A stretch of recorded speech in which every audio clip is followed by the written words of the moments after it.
So my name is Kandy G. Lopez. I was born in Bayonne, New Jersey. I am also an associate professor at Nova Southeastern University. Growing up in Jersey, I was young, so I didn't really understand like the culture stuff until I came here to South Florida because I'm brown with curly hair. And so like I felt like I was other, but I just didn't connect it to being Dominican at the time or black at all. And then when I went to elementary school and then continued in middle school, and you have your identity crisis at that point, trying to figure out like, what am I? Am I Spanish? Am I black? Am I white? Am I what? Like what? So it's like trying to figure out how to fit in a bubble that you don't fit in.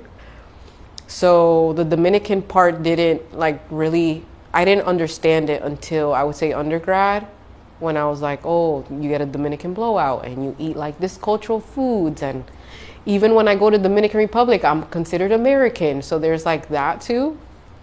And the older I get and the more that I read about the history on the island, it always comes out in my work somehow.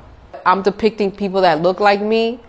And I'm attracted to certain people. So like I'll walk in the street and somebody's like, you know, they're just like magic, just like walking. And I'm just like, who is that person? I need to get to know that person.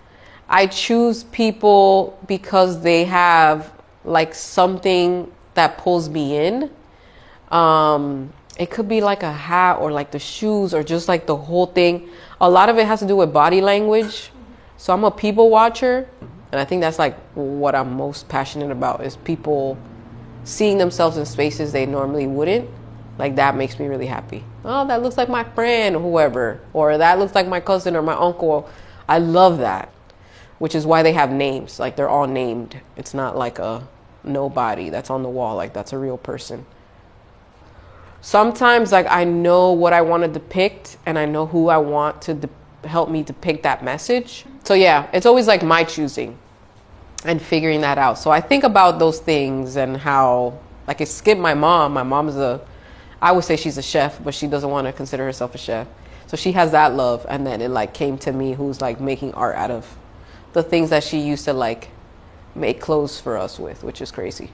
But yarn has so much like history in it. Like fiber has so much history in it.